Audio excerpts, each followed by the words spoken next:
Assalamualaikum warahmatullahi wabarakatuh. Perkenalkan, nama saya Wode Faniari, NIM A1N12073. Saya dari jurusan Pendidikan Sejarah Universitas Halu Oleo, Fakultas Keguruan dan Ilmu Pendidikan. Di sini saya akan mengerjakan tugas final media pembelajaran berbasis ilmu teknologi. Berikut pemaparannya. Waalaikumsalam warahmatullahi wabarakatuh. Assalamualaikum warahmatullahi wabarakatuh. Waalaikumsalam warahmatullahi wabarakatuh. Bagaimana kabar semua? Baik, Bu. Alhamdulillah. Baik, langsung saja kita lanjut ke materi. Materi pada pagi hari ini yaitu tentang pendidikan karakter. Sebelumnya, saya akan menuliskan tujuan pembelajaran kita hari ini. Baik, Bu. Yaitu 1. Memahami pengertian pendidikan karakter.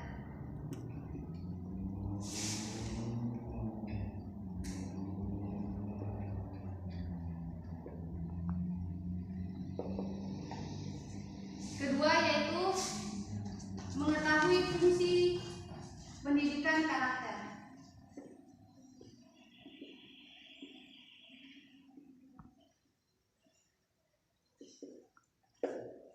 Oke.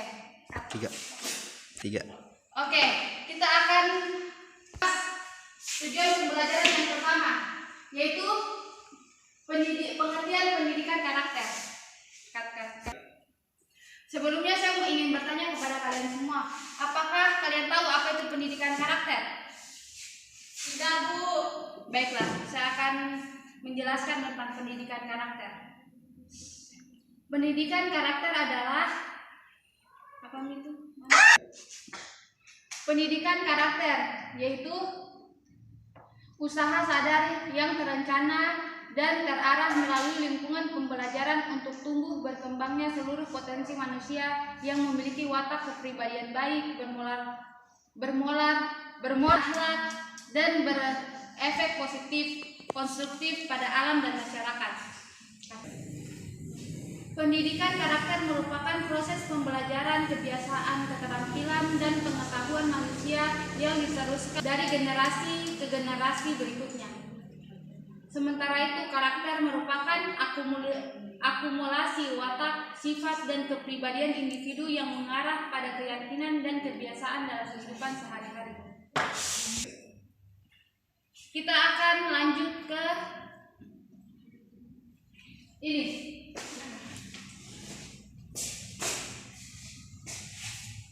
Fungsi pendidikan karakter. Saya ingin bertanya kepada kalian semua, sebelumnya kalian tahu apa itu fungsi pendidikan karakter?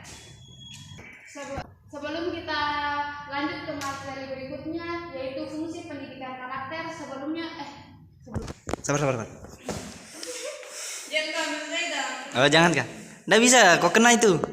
yang 1, 2, 3.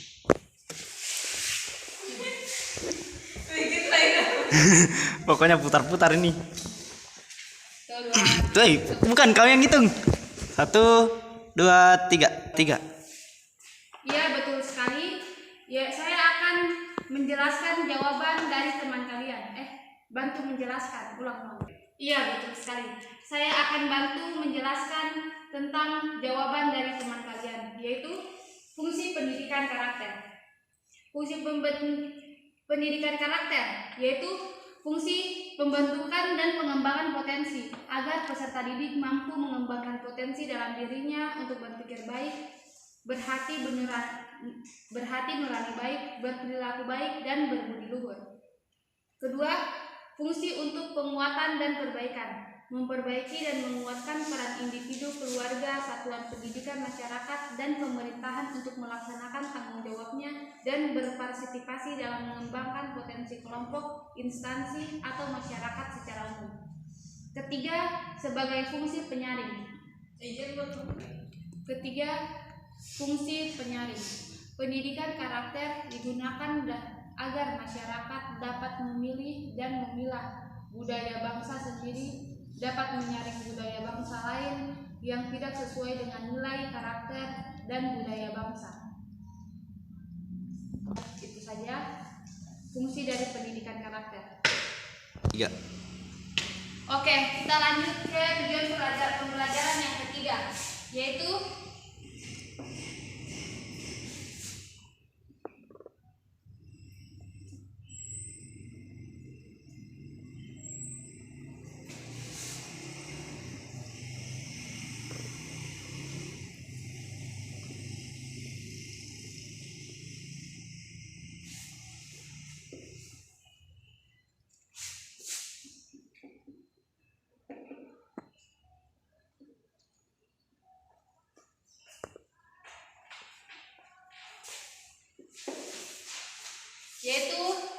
penerapan pendidikan karakter dalam kehidupan masyarakat.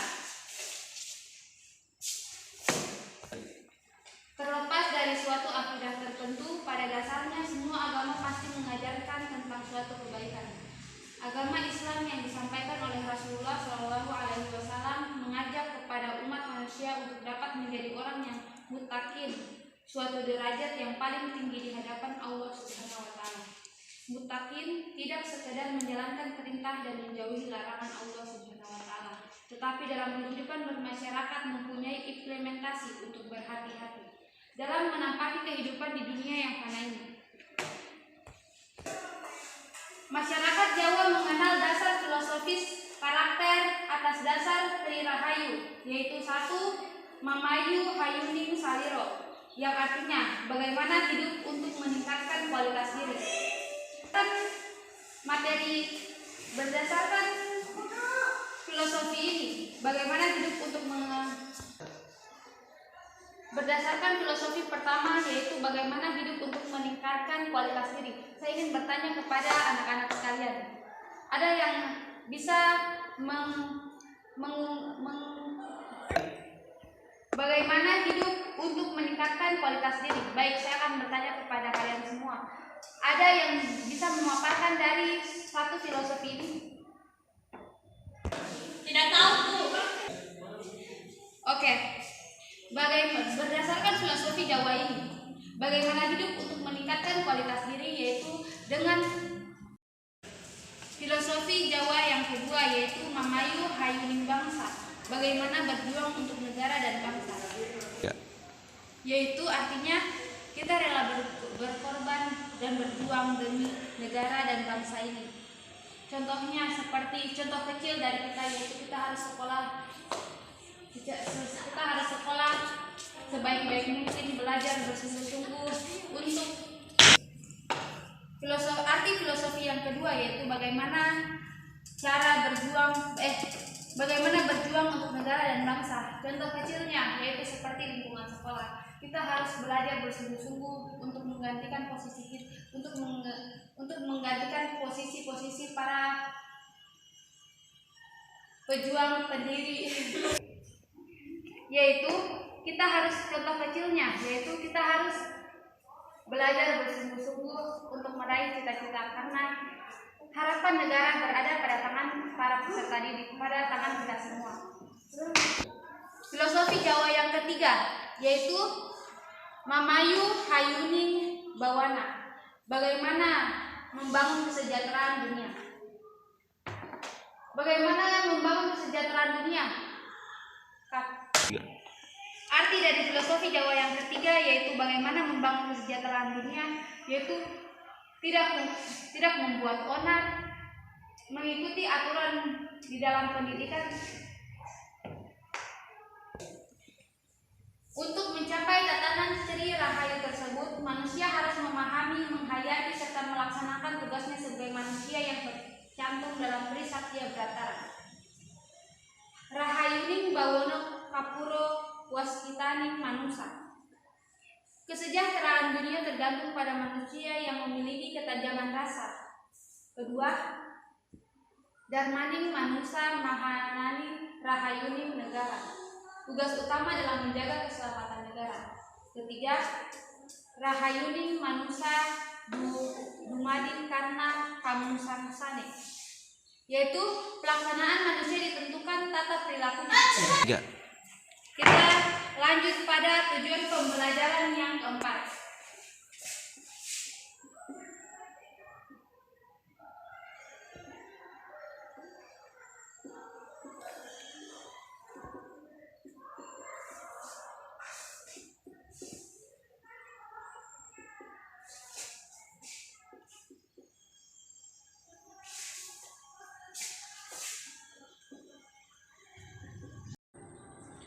Dua, olah pikir, berkenan dengan proses nalarguna mencari dan menggunakan pengetahuan secara kritis, kreatif, dan inovatif. Dua, olahraga, berkenan dengan proses perversi, kesiapan, peniruan, manipulasi, dan penciptaan aktivitas baru disertai sportivitas.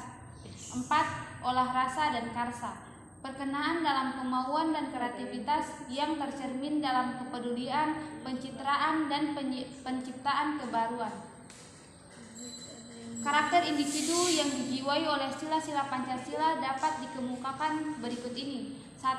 Karakter yang bersumber dari olah hati antara lain beriman dan bertakwa, jujur, amanah, adil, tertib, taat aturan, bertanggung jawab, berempati, berani mengambil resiko, pantang menyerah, rela berkorban, dan jiwa patriotik. 2. Karakter bersumber dari olah pikir antara lain cerdas, kritis, kreatif, inovatif, ingin tahu, produktif, berorientasi iptek, dan reflektif. 3. Karakter yang bersumber dari olahraga kinestika antara lain bersih dan sehat, sportif,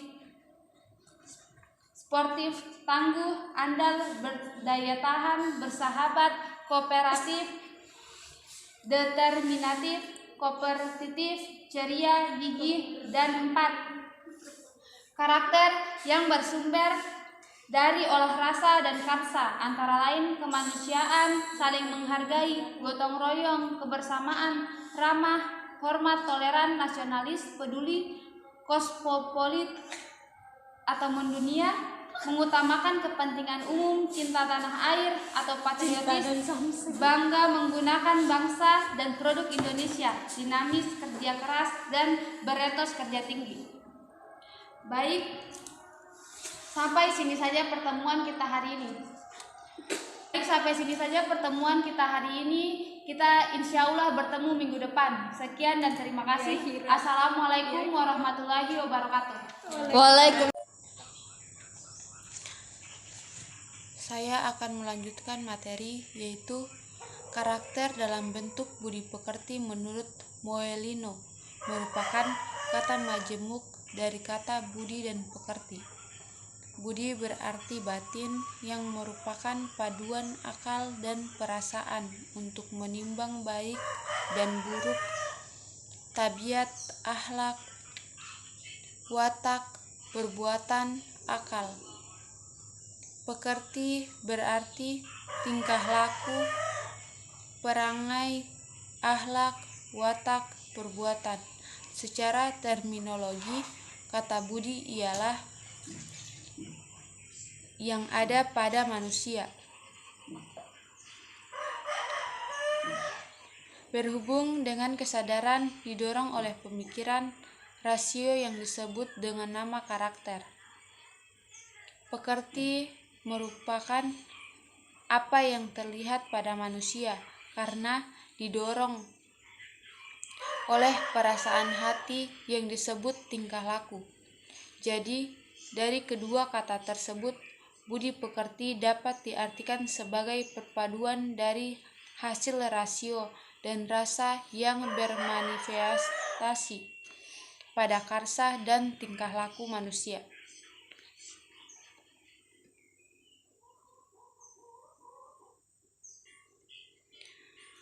Penerapan budi pekerti tergantung kepada pelaksanaannya. Budi pekerti dapat bersifat positif maupun negatif.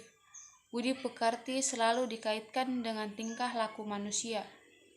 Budi pekerti didorong oleh kekuatan yang terdapat di dalam hati yang rasio.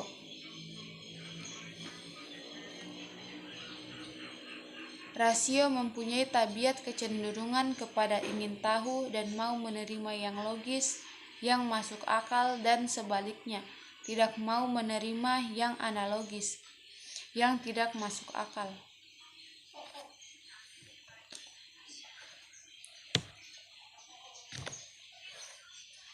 Adapun kehendak muncul sebuah proses, yaitu 1.